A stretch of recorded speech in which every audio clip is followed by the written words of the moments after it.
வணக்கம். இன்று நாம் அறிவியலின் மிகவும் அழகான, அதே சமயம் மிகவும் ஆழமான ஒரு பகுதிக்குள் நுழையப் போகிறோம். அதுதான் வெப்ப இயக்கவியல் அல்லது தெர்மோடைனமிக்ஸ். இந்த தலைப்பை தொடங்குவதற்கு முன்னால் உங்களிடம் ஒரு கேள்வியை கேட்க விரும்புகிறேன்.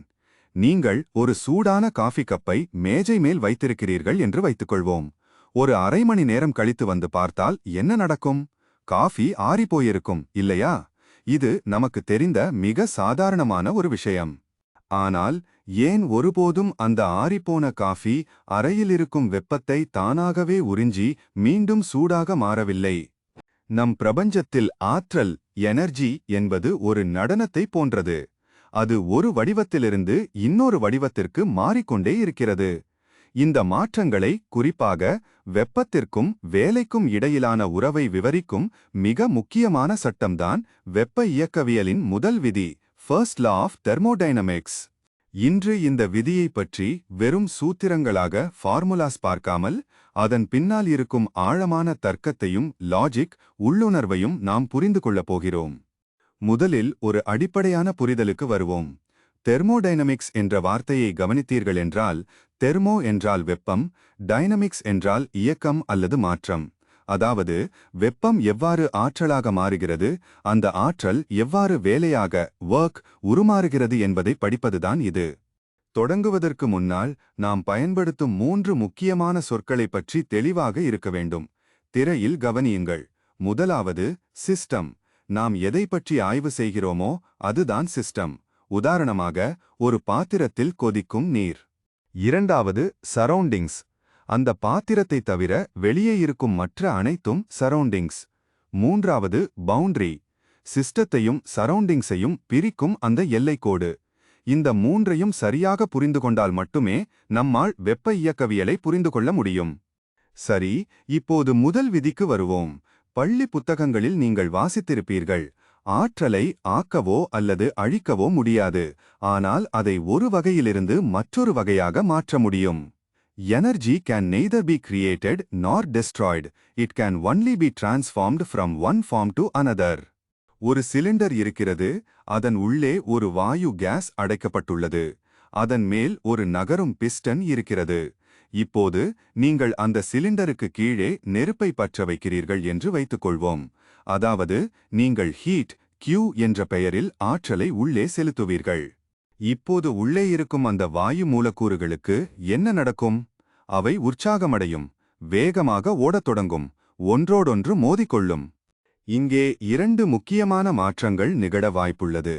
ஒன்று, அந்த வாயுவின் உள் ஆற்றல், இன்டர்னல் எனர்ஜி அதிகரிக்கும். இதை நாம் U என்று குறிப்பிடுகிறோம். வெப்பம் ஏற ஏற மூலக்கூறுகளின் வேகம் கூடுகிறது. அதாவது அதன் இன்டர்னல் எனர்ஜி கூடுகிறது. அந்த வாயு விரிவடைந்து மேலே இருக்கும் பிஸ்டனை தள்ளும். இப்போது அந்த வாயு ஒரு வேலையை செய்கிறது. Work, W. அவ்வளவுதான். இதுதான் முதல் விதி. நீங்கள் கொடுத்த மொத்த வெப்பம் Q 2 பகுதிகளாக பிரிந்துவிட்டது. ஒன்று, அந்த வாயுவின் உள் ஆற்றலை உயர்த்த பயன்பட்டது, டெல்டா U. இன்னொன்று, பிஸ்டனை தள்ளி வேலை செய்ய பயன்பட்டது, W. அதாவது Q = டெல்டா U + W. இங்கே கவனிக்க வேண்டிய ஒரு நுணுக்கமான விஷயம் இருக்கிறது. இந்த சமன்பாட்டை பார்க்கும்போது நாம் செலவு செய்யும் ஒவ்வொரு துளி வெப்பமும் எங்கோ ஒரு ரூபத்தில் கணக்கில் வைக்கப்படுகிறது என்பது புரிகிறது. பிரபஞ்சம் ஒரு மிகச்சிறந்த கணக்காளர், அக்கவுண்டன்ட். ஆற்றல் கணக்கில் ஒரு பைசா கூட குறையாது, கூடவும் செய்யாது. இப்போது ஒரு முக்கியமான அஹா மொமெண்ட்டுக்காக காத்திருங்கள். நாம் இன்டர்னல் எனர்ஜி அல்லது உள் ஆற்றல் என்று சொல்கிறோமே, அது உண்மையில் என்ன? திரையில் அந்த மூலக்கூறுகளை பாருங்கள். அவை நகர்கின்றன, கைனடிக் எனர்ஜி. அவை சுழல்கின்றன, ரொட்டேஷனல் எனர்ஜி. அவற்றிற்கிடையே சில கவர்ச்சி விசைகள் இருக்கின்றன, பொட்டன்ஷியல் எனர்ஜி. இவை அனைத்தின் மொத்த கூட்டுத்தொகைதான் உள் ஆற்றல்.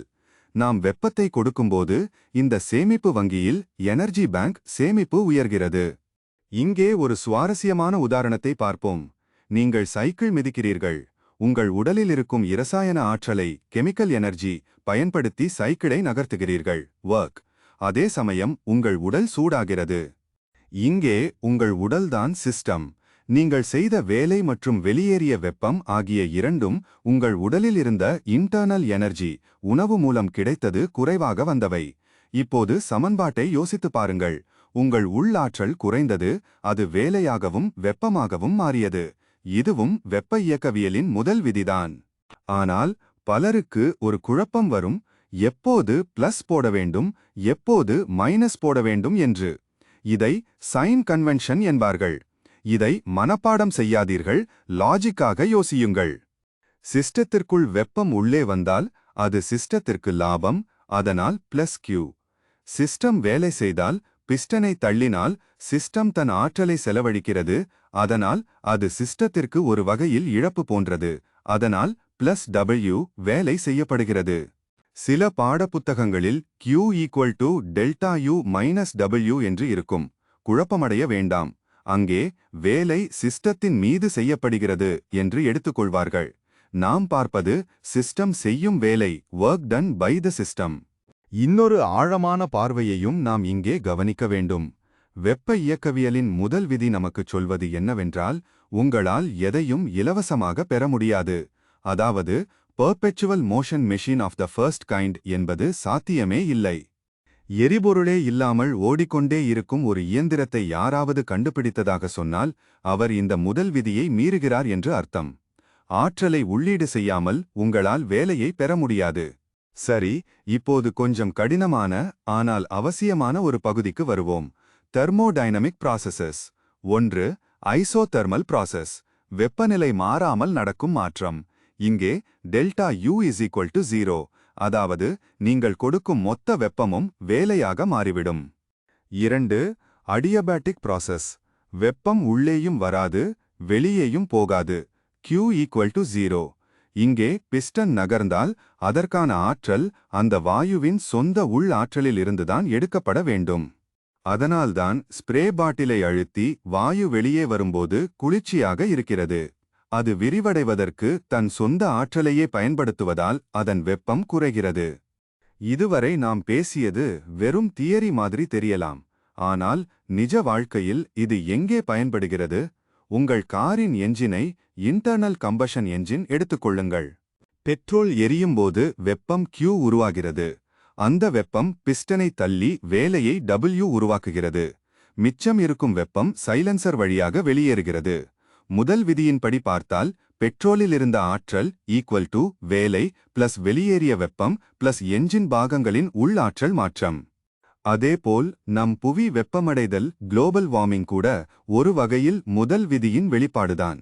சூரியனிடமிருந்து வரும் வெப்ப ஆற்றல் பூமிக்குள் நுழைகிறது. பூமி அந்த ஆற்றலை தக்கவைத்துக் கொள்ளும்போது அதன் உள் ஆற்றல் வெப்பநிலை உயர்கிறது. இப்போது ஒரு முக்கியமான கேள்வியோடு இந்த ஆழமான விவாதத்தை நாம் முடிக்கலாம். ஆற்றல் எப்போதும் மாறாமல் இருக்கும் என்றால் நாம் ஏன் ஆற்றல் தட்டுப்பாடு, எனர்ஜி கிரைசிஸ் பற்றி கவலைப்படுகிறோம்? ஆற்றல்தான் அழியாதே. மிகச்சிறந்த கேள்வி. ஆற்றல் அழிவதில்லை என்பது உண்மைதான். ஆனால் ஆற்றலின் தரம், குவாலிட்டி குறைகிறது. ஒரு பெட்ரோலை எரித்து நீங்கள் காரை ஓட்டும்போது அந்த ஆற்றல் வெப்பமாகவும் புகையாகவும் சிதறிவிடுகிறது. அது இன்னமும் பிரபஞ்சத்தில்தான் இருக்கிறது.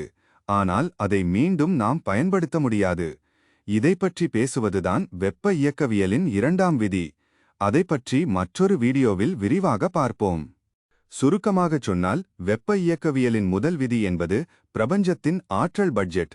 எவ்வளவு உள்ளே வருகிறது, எவ்வளவு வேலையாக மாறுகிறது, எவ்வளவு உள்ளே சேமிக்கப்படுகிறது என்பதை கணக்கிடும் ஒரு மாபெரும் விதி அது. அடுத்த முறை நீங்கள் ஒரு காஃபி குடிக்கும்போதோ அல்லது உங்கள் மொபைல் போன் பயன்படுத்தும்போது அது சூடாவதை உணரும்போதோ அங்கே வெப்ப இயக்கவியலின் முதல் விதி வேலை செய்து கொண்டிருப்பதை நினைத்துப் பாருங்கள். இயற்கையின் விதிகள் எவ்வளவு நுணுக்கமானவை என்பதும் அவை எவ்வளவு கச்சிதமாக செயல்படுகின்றன என்பதும் உங்களுக்கு புரிந்திருக்கும் என்று நம்புகிறேன். அறிவியலை வெறும் பாடமாக பார்க்காமல் நம்மை சுற்றியுள்ள இயக்கமாக பார்ப்பதே உண்மையான கற்றல். தொடர்ந்து கற்போம், சிந்திப்போம். நன்றி.